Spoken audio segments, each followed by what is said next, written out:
Merhaba arkadaşlar, Ses Video Oyun kanalına hoş geldiniz. Bugün sizlerle Forza Horizon yeni bir oynayacağız. Önceki bölümlerde ne yapmıştık? Şuradaki British Racing Green serisini yapmıştık. Orada 5 yarışı. Şimdi de sonraki yarışlarını yapacağız. Bugün bu videoda. Hadi bakalım. 5. yarıştan devam. Hızlı bir açılık oldu ama pardon. How Anlayan about a anladı. car with some actual legroom and some actual speed? This section's about what happened when McLaren decided to make a road car.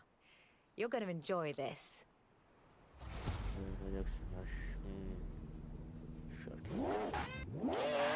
The track and the road have very different requirements.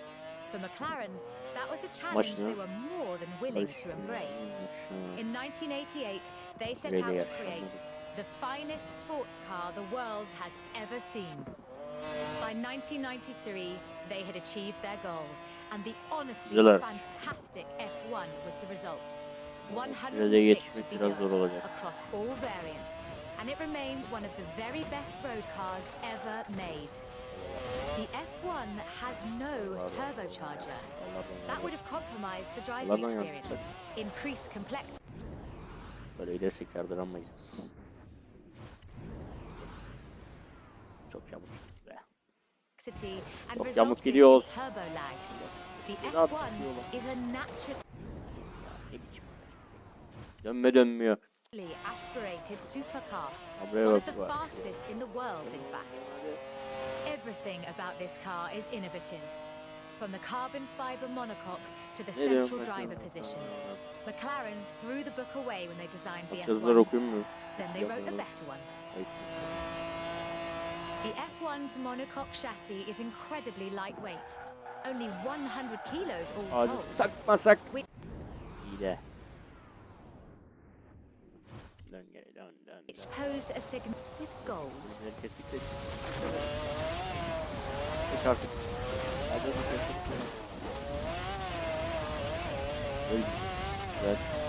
Nete kaldı hemen.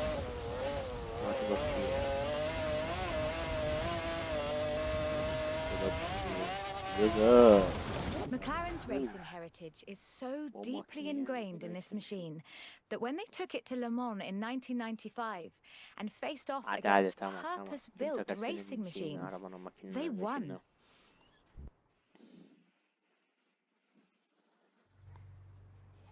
So, with something like the F1 to live up to, where do you go next? Well, you throw the book away again and write an even better one. The result is the McLaren P1, a hybrid electric sports car that stands head and shoulders above the F1. The P1 GTR will hit 60 miles an hour in 2.4 seconds. That's 0.7 seconds faster than the F1. That's an eternity for a supercar. Şaka yapıyorum. Geri çekemiyorum.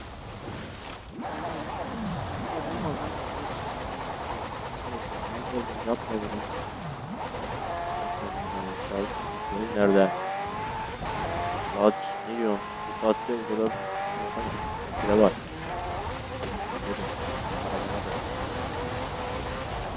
Araba bak. Buna basıyorum. Araç. Lütfen araba yapmayın. Arabanın modeli güzel ama dönüşü lanet.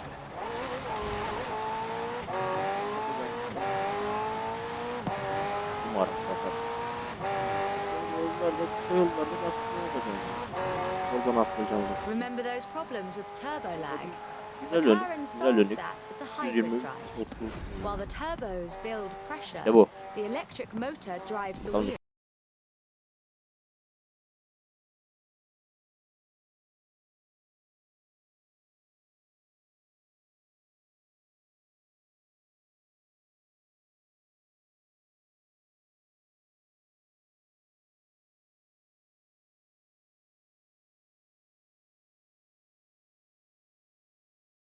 Kazana da tight kazandık ya.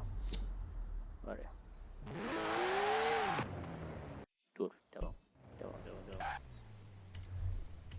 önceki bölüm. I quite like sleeper cars. Did Alex ever tell you the story of what we got up to in Colorado? There was this sleeper car competition, you see. Let's just say no one was ready for the Sunbeam. Sunbeam mi? Lotus. Lotus never quite let go of the upgrade game. So in addition to building their own supercars, they upgraded cars from other bunları marques. yazabilir. The Lotus Carlton was one such aftermarket upgrade. Lotus took a respectable four-door Vauxhall saloon and turned it into a supercar.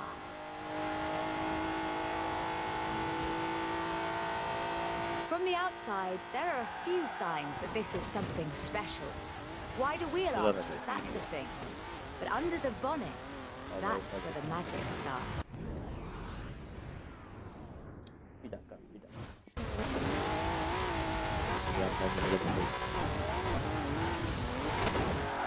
Yerleri keselim.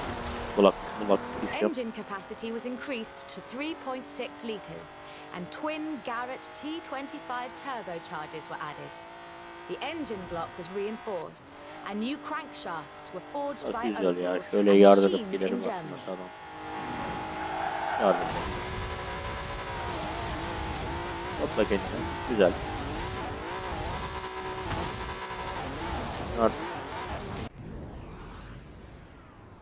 Bak niye sol sağa yatıyor, ben anlamadım işte ya. Araba git sağa çekiyoruz.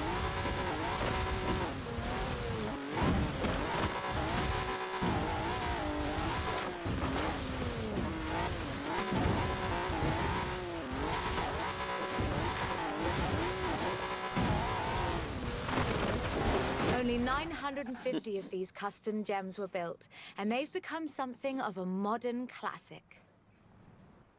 950 adet mi üretilmiş?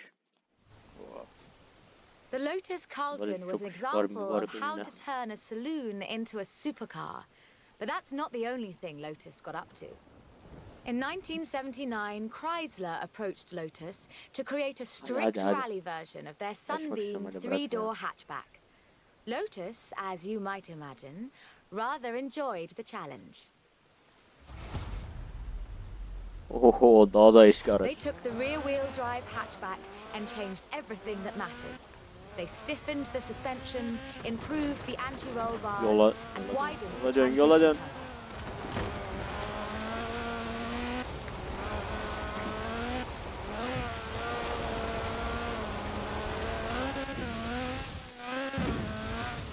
Performance was increased by fitting a 2.2-litre version of the Lotus 911 slant four-cylinder engine, resulting in an impressive 250 brake horsepower, up from a meager 105 on the original.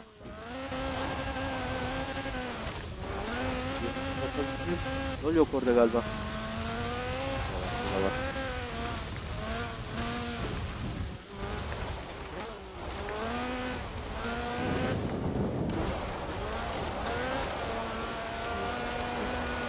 More importantly, the Lotus Sunbeam saw racing success too.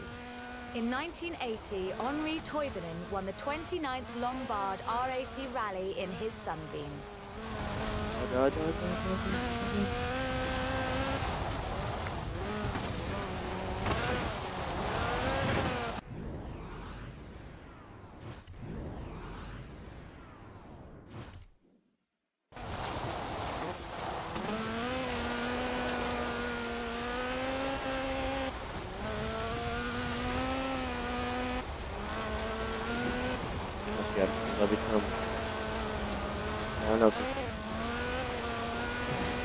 It almost makes you wonder if Lotus should do more conversion. It's a silly question, actually.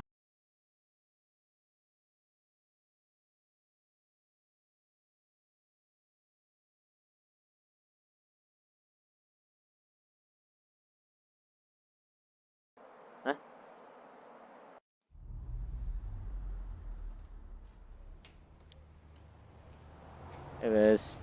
Tamam.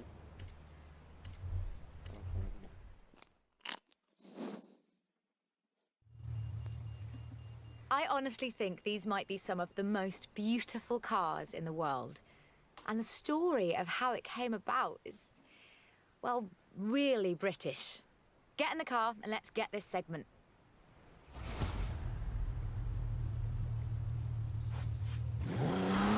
Jaguar is a bit of a favourite of mine. The company is almost 100 years old and was originally founded to build sidecars for motorcycles.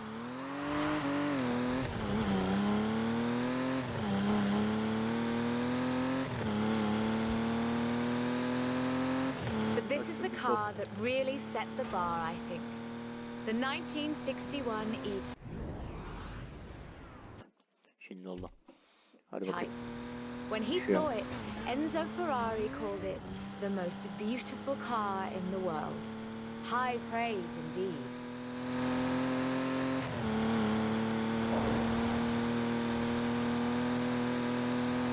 He wasn't alone in his admiration. Accolades have followed this car ever since.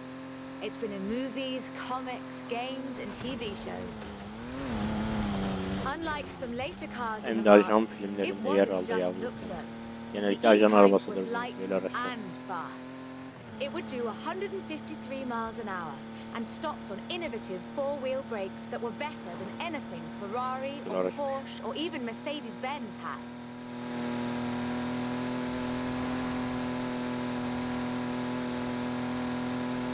It was solid too, with a design based on the D-Type that won the 24 Hours of Le Mans 3 Ortadan years yarıp in a gidebilir row. miyiz? Biraz boş. Nerede? Anyone who owns an E-Type will Soldan tell gidelim. you that the key to their Burası İngiltere. reliability is to drive them regularly, as if you'd need the Ha, excuse. ne yapıyorsun gerizekalı?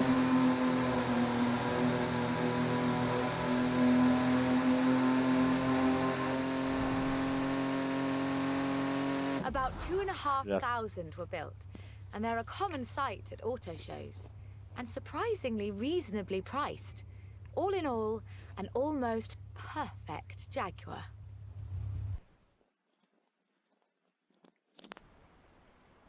The E-Type was the successor to the Le Mans winning D-Type, but what would that look like if Jaguar designed it today? In 2013, Jaguar 2013. answered that question with the F-Type Project 7, a spiritual successor to the E-Type, and designed from the ground up to be the purest, most enjoyable Jaguar yet. The car's heritage is proudly displayed in the gorgeous D-Type curves and the distinctive aero hunch behind the driving Hem position. de bir But like dakika, the bir buçuk E-Type, dakikada diyor. it's not just a pretty face.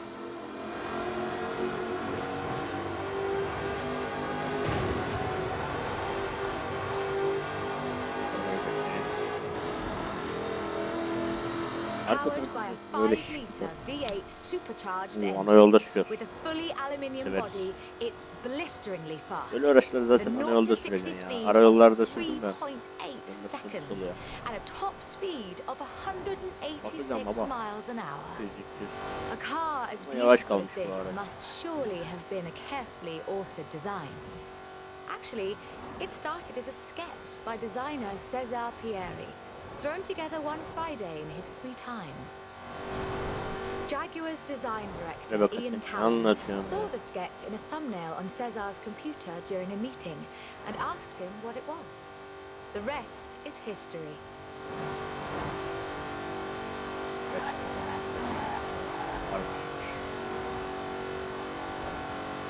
250 Project 7s were built, as both a successor to the E-Type Right. and as a celebration Yani of Jaguar's çok iyi. victories at Le Mans. Araba akıyor. 4 santim. I think I speak for all of us when I say, Çıldırdı. thank heavens for César's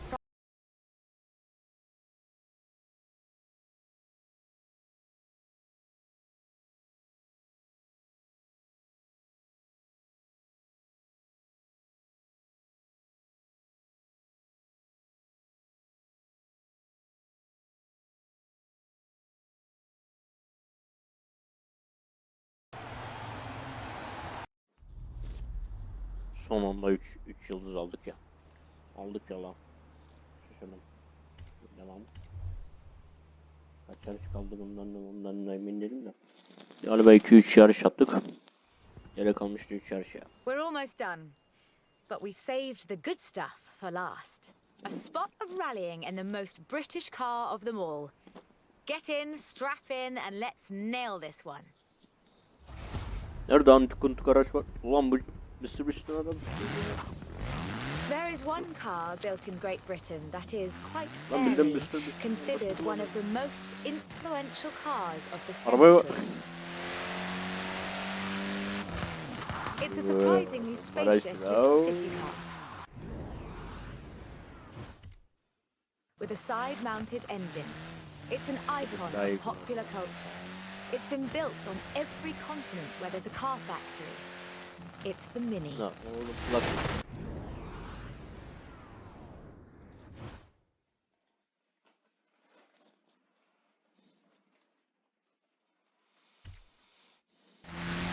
Kulağımdan düşüyor.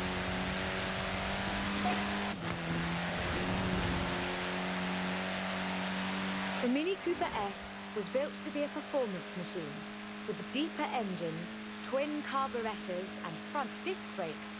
This scrappy little machine. Oh hayır şaka yapıyorum. Adam koymuşlar ya. Olmaz. To achieve more than 30 racing victories in the 1960s and 1970s. A Mini Cooper S flying number 37 placed first at the 1964 Monte Carlo Rally. Driven by Paddy Hopkirk and Henry Liddon, this was the last time all British crew would win the event. 6, 5, 4. Yetiştik de üstünden atladık işte. Çok sert be. Başla ya.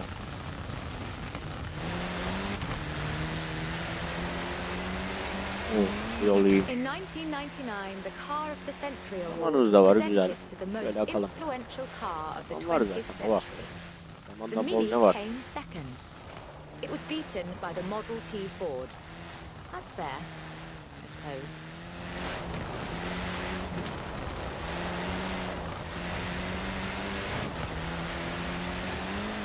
$5.3 million Minis would be sold, making it the most popular British car.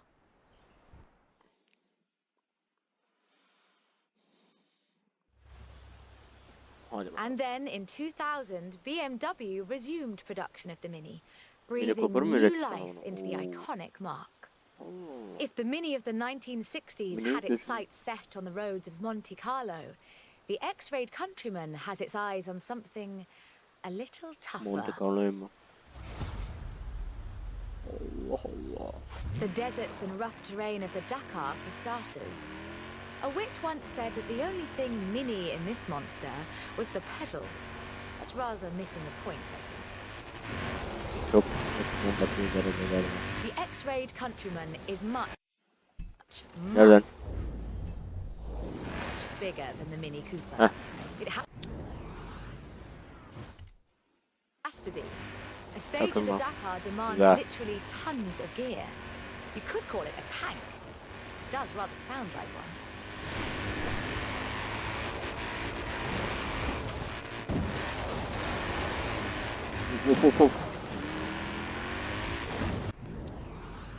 Çok takıldık. İyi geldi ama çok takıldık.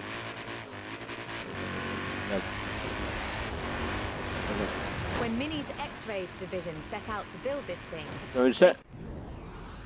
they had one goal in mind: winning the Dakar. And they did, every year, from 2012 to 2015. Vallahi gel. Oğlum.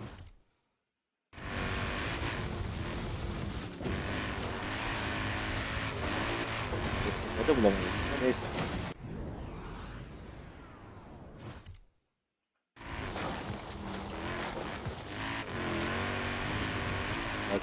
It's designed to be driven for 2 weeks over deserts and badlands, 5 kilometers above sea level. And it still handles like a hot hatch on a nice bit of dry airstrip. 2 aylık. Owners Oo, come and işte go. bu. The heritage of a car like the Mini is more than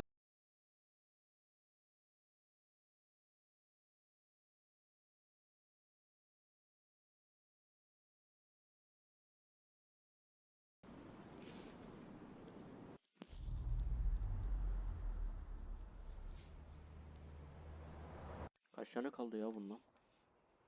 Son yarış mı lan? Hadi bakalım. İnşallah son yarıştır. This is quite the story. Bentley at Le Mans in the Bentley, aynen. 1930s. Gentleman yarışçılar. Oo. Gentleman racers, Öyle heroic güzelmiş. driving, and a personal hero of mine. Take good care of the cars, though. Both of them are mine. Bentley, güzel. Ama şu ya, Bentley, yazmasana da. a company founded in 1919 in Cricklewood, North London, and purchased by Rolls-Royce in the 30s. A company Yarış synonymous sanki with çok both iyi araba. racing and luxury. Harbi bir video şu. Perhaps the best example I know of those two extremes of British engineering. For almost a century, every Bentley was hand-built to exacting standards. So at the beginning of the 21st century, Yoldan çıkma when yokmuş. Bentley Güzel. revealed their first mass-produced car, Ah, hasar mı? there were Ne a diyorsun great sen? many questions. Arabaya hasar şey eklemişler. Hasar vermeden ilerle. Vay be. Oldu işte.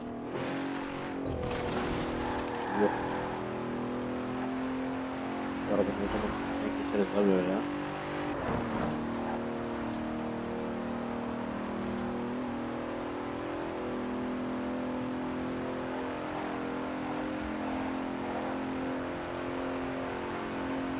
The move to mass production has done nothing to blunt the Bentley Şöyle experience. dönebilir miyiz ya?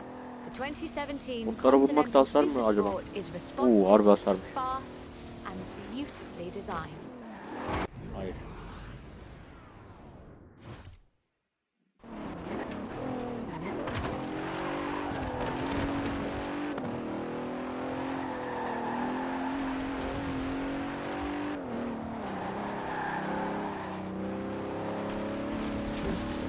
Hasar işi oldu. Biraz zor It olacak. brings together all-wheel drive, carbon fiber bonnet sides and side skirts to create the most powerful, performance-focused car the company has ever built. Gün batırdı, gün doğdu. Yani çok iyiymiş. Oradan öğrenecektik. Çok da geri sarmasak.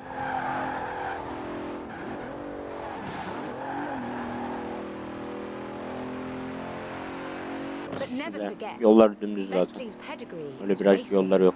and the Bentley Hallederiz. Continental embraces that. In 2007, a largely standard Continental Speed GT broke Bugatti's Çok sarıyor geri. record for the flying kilometre on the frozen Baltic Sea. And then in 2011, they broke their own record. Yok. 205 miles an hour, both ways, Biraz on deneyim alırız ice. izleyelim. Even when building these gorgeous Grand Tourers, Bentley is driven to excellence. Hasar olmasa var ya.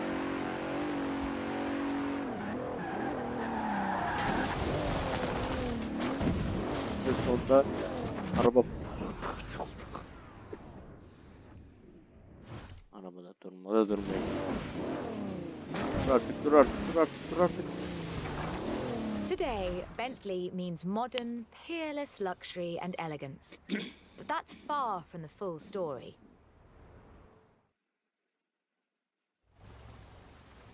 A century ago, Bentley meant something else entirely.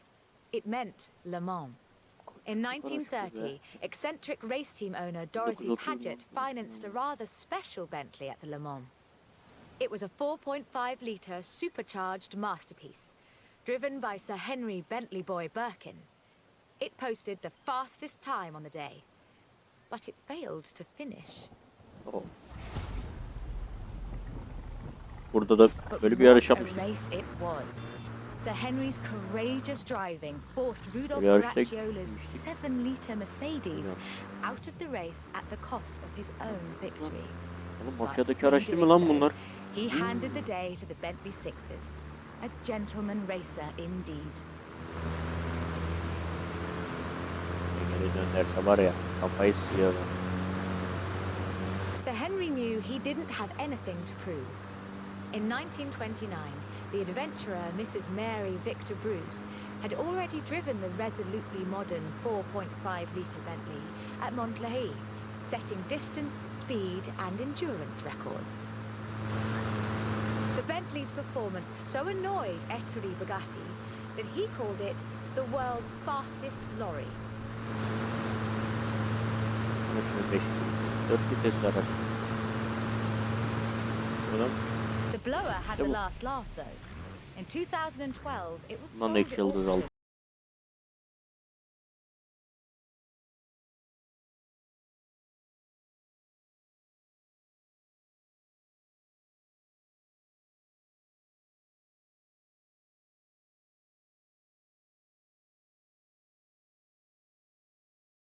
Bu yarıştan nasıl 2 yıldız aldık be? Ben 3 yıldız alacağımı düşündüydük. Like I told them, can't make a film about car culture around here without you in it, can they? I'll let you know if they need you back.